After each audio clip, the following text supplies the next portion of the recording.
Alright, what's going on, guys? It's Pressure, and today I'm going to show you how to make 3D text in Cinema 4D and like how to customize it and add materials and all that good stuff. So right now I have a Lightroom open, and I got that off of YouTube, or I got it off of someone off of YouTube. So the way to get them, just search Cinema 4D Lightrooms on YouTube. You'll get tons of videos on just downloads and stuff like that, so you can go download one. They're really good. It's just basically just lights set up in certain angles to give like realistic shadows and whatnot. So right now I have two 3D texts. One of them is just a fillet, which is like a border or an outline, and then the other one is the actual fill or the text itself. And that I have a really nice stone material on to give it like a really realistic look to it, because I'm all about like realistic things. I don't really like fake looking animation. I don't know how to say it, but I'm going to pre-render this just to show you again what it looks like, how realistic it looks. As you could see, hopefully the quality's good enough. It kind of looks like rocky and like just bumpy. Like it has like a 3D look to it rather than a flat 2D kind of look to the material. So where I got this material, I got it from Devil Enigma. He's a Call of Duty editor. I got it from his, I don't know if it was 30 or 50K pack. I was watching a few of his edits and I saw it and I said, let me download it. It looks pretty cool. So shout out to him for that. Also shout out to Banshee for requesting the tut. Anywho, yeah, so let's get right into it. Hopefully I can get this over with quickly and not, go into it too much and confuse you guys. So all I did, you go to MoGraph and you go to MoText, and this is what I got, this MoText. But by default it'll come up with object. The depth will be on 20, the text will say text, and the font will be on any default font. It depends on, I think you can set your default font, and most of the time Cinema 4D, the font differs per version you have. So I changed it to Revolution. I really like this font. I think it's a really nice looking, bold, nice looking, unique looking type of font. Anywho, I changed the text to Banshee and I changed the depth to 60. So that's all I really did for this one. The caps by default will be on this, and then everything else I don't really use, to be honest. Or the font that automatically comes on the text.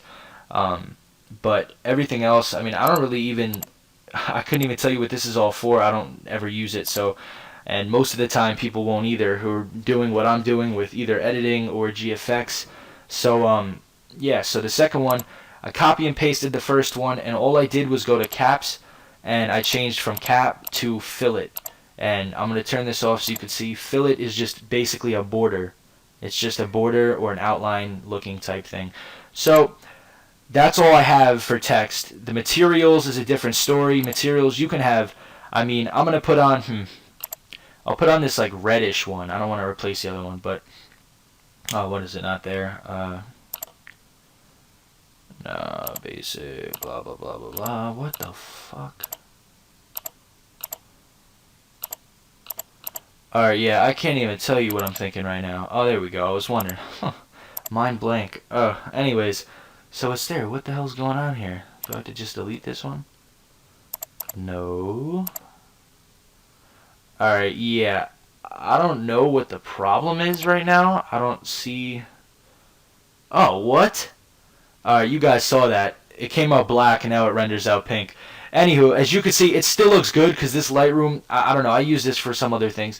It really looks good and it makes it look really realistic. Like, this almost looks like a realistic looking piece of text. Like, if I took a real life video, I'd motion track it and it would look like it's really there. Like, not just some random, I don't even know, like some, I really don't know. So let's just go back to the way we had it, though, with their stone text. And yeah, so I know I'm kind of rambling on here. I'm not really a good speaker when it comes to commentaries and stuff like that, because I don't know what to say.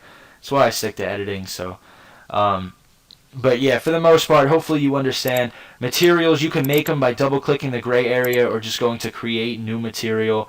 You can download material packs just like Lightroom's on YouTube. Just type it in and you'll have tons of videos also.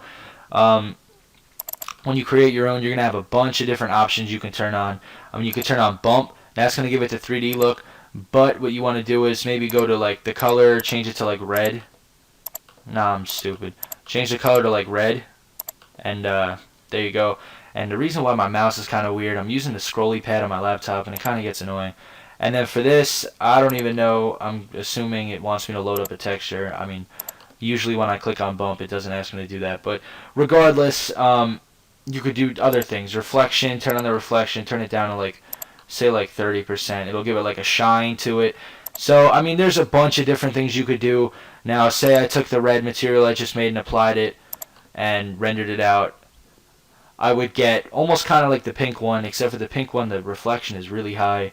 It's just a really nice looking, realistic look. And that's what I'm all about when it comes to Cinema 4D, is reality and realistic looking things. So, anywho, besides the fact that I kind of went on and on and on about random stuff and kind of drifted away from the tutorial at times, hopefully everyone who watched this, you know, got out of it what I hope you got out of it, and is able to now go in Cinema 4D and do 3D text and change everything and all that good stuff without having to ask anyone. And hopefully you guys are all set.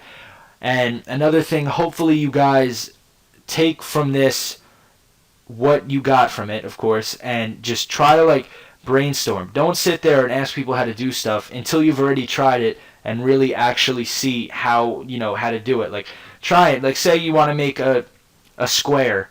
Don't look around and be like, dude, where the hell's the square button at? Like, there's no square button. Well, actually there is, but what you're going to do, you're going to look around. You're going to see, oh, a shape. Maybe you look at this one first, and you're like, oh, well, there's nothing here that's a square. Oh, big whoop. You see another one. Ooh, a square. Finally. You got all these different shapes. Like, don't look around and be like, man, I don't even know how to make text. You know, like, click on these first. Like, click and see, and see, and see. Oh, look, Motex. What a surprise. Let me click on that, you know?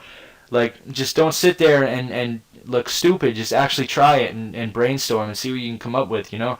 That's what everything. Just don't, like, sit there and try and ask people how to do stuff. Like, learn it yourself. Like, you know what I mean? Like, you're never going to get better at something unless you actually sit there and work with it and just click random stuff and see what it does. You're not going to learn it by watching videos. It's just, it takes too much time and it's a pain in the ass sometimes. So, anywho, this has been Pressure, and like I said, rambling on is my job. So.